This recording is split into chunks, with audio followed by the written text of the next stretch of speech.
আপনারা অনেকেই চান একটা ফেসবুক পেজ ক্রিয়েট করে সেখান থেকে টাকা ইনকাম করতে, তবে অনেকেই আবার চেক করতে পারেন না যে ফেসবুক পেজের মধ্যে কোনো ইস্যু আছে বা কোনো সমস্যা আছে কিনা। যদি আপনি ফেসবুক পেজ থেকে মনিটাইজেশন পেতে চান তাহলে অবশ্যই আপনাদেরকে কোনো সমস্যা আছে কিনা সেগুলো আগে চেক করে নিতে হবে, তারপর ফেসবুক টিমের কাছে মনিটাইজেশন আবেদন করতে হবে। সো কীভাবে এই সমস্যাগুলো চেক করবেন এই ভিডিওতে আমি আপনাদেরকে দেখাবো।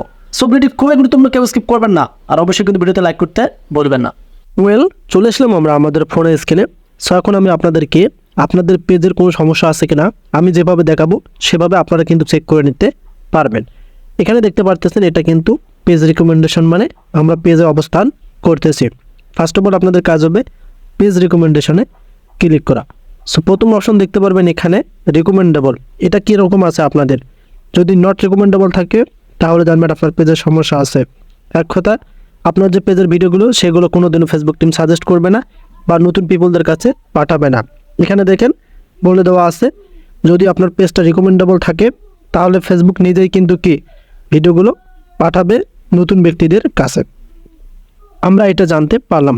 এখন আপনারা এখান থেকে নিচে দেখতে পারবেন যে মনিটাইজেশন অপশনটা আপনারা পেয়েছেন কিনা। এই যে মনিটাইজেশন অপশনটা, এটা যদি আপনার পেজে আপনি পেয়ে থাকেন তাহলে আপনি কিন্তু কি মনিটাইজ পাওয়ার যোগ্য, কারণ প্রথম স্টেপ আপনাদেরকে দিয়েছে ফেসবুক টিম যে আপনি মনিটাইজেশন পাবেন। সো এটা পেয়েছেন কিনা অবশ্যই আমাকে কমেন্ট করে জানাবেন। এখন আমরা চলে যাব মেন অপশনগুলোতে। এখান থেকে দেখতে পারবেন পেজ স্ট্যাটাস। আপনাদের কাজ হবে পেজ স্ট্যাটাসে ট্যাপ করা। এখানে ট্যাপ করার পরে দেখতে পারবেন এখানে আপনাদের ক্ষেত্রে এখানে কি রয়েছে, এলিজিবল টু মনিটাইজ না রিস্ট্রিক্ট মনিটাইজ। যদি এখানে রিস্ট্রিক্ট মনিটাইজ থাকে তাহলে জানবেন আপনার পেজের সমস্যা আছে। রিস্ট্রিক্ট মনিটাইজ মূলত পার্টনার মনিটাইজেশন পলিসি ইস্যুর ক্ষেত্রে আসে বা কন্টেন্ট মনিটাইজেশন পলিসি ইস্যুর ক্ষেত্রে আসে, মানে আপনাদের কন্টেন্টের মধ্যে প্রবলেম ধরে তারা, যেমন অন্যের মিউজিক, অন্যের ভিডিও, অন্যের ফটো, এগুলোর ক্ষেত্রে। সো এটা কীরকম আছে এটাও চেক করে বলবেন এবং আমাকে কমেন্ট করে জানিয়ে দেবেন। এখন আমরা আবার ক্লিক করব এলিজিবল টু মনিটাইজে। আপনারা আবার দেখতে পাচ্ছেন এখানে দেখেন তিনটা অপশন কিন্তু দেখা যাচ্ছে। সো আমরা এখান থেকে যে মেন অপশন সেটাতে ক্লিক করব ইনস্ট্রিম অ্যাডস। আপনাদের কাজ হবে ইনস্ট্রিম অ্যাডসে ট্যাপ করা। এখানে ট্যাপ করার পর নিচে এভাবে স্ক্রল করে নেবেন। সো এখানে নিচে স্ক্রল করে নেওয়ার পর আপনারা দেখতে পাচ্ছেন এই পেজটার মধ্যে কি প্রবলেম কিন্তু আছে সেটা আমরা কিন্তু প্র্যাকটিক্যালি দেখতে পারতেছি। সো প্রথমটা কিন্তু ঠিক আছে, you reside in eligible country, এবং দ্বিতীয় দেখতে পারতেছেন এখানে you follow Facebook content monetization policy issue দেখা যাচ্ছে। এখন you follow content monetization policy ইস্যুতেও কিন্তু টিকমার্ক থাকতে হবে। যদি টিকমার্ক না থাকে তাহলে আপনি আপনার পেজটা মনিটাইজ করতে পারবেন না।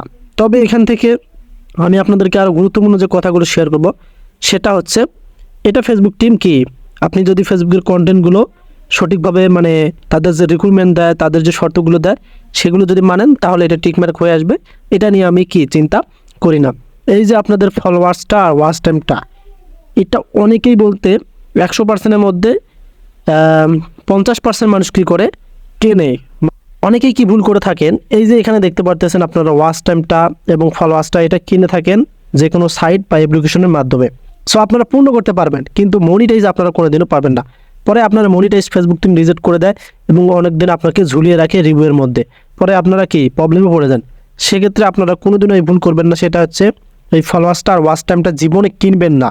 আপনি ধৈর্য ধরে কাজ করবেন, ফেসবুক যখন আপনার ভিডিও ভাইরাল করে দেবে তারপর যে ওয়াচ টাইমটা ফলোস আসবে সেটা হবে অরিজিনাল, সেখান থেকেই কিন্তু আপনারা মনিটাইজেশন অ্যাভেলেবেল করতে পারবেন। সো এই যে আমি আপনাদেরকে দেখালাম এভাবে চেক করে।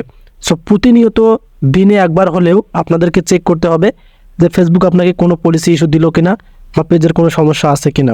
এই যে এখানে দেখতে পারতেছেন এটা কিছুদিন পর ফেসবুক টিম তুলেই নেবে, কারণ লাইভ করলে এবং যদি অন্যের ফটো, অন্যের মিউজিক এগুলো থাকে এগুলো ডিলিট করে দিলে আবার টিকমার্ক হয়ে যায়।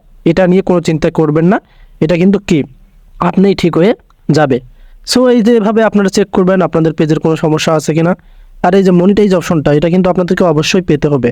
এটা না পেলে কিন্তু আপনি মনিটাইজ সেট আপ করতে পারবেন না বা ইনস্ট্রিম সেট আপের কি অপশনগুলো আসবে না। সো আজকের ভিডিওটি ছিল এ পর্যন্ত। আপনাদের কাছে কেমন লাগলো নিয়মিত এভাবে চেক করবেন যে পেজের কোনো সমস্যা আছে কিনা। সো ভিডিওটি যদি ভালো লাগে অবশ্যই কমেন্ট করে জানিয়ে দিবেন।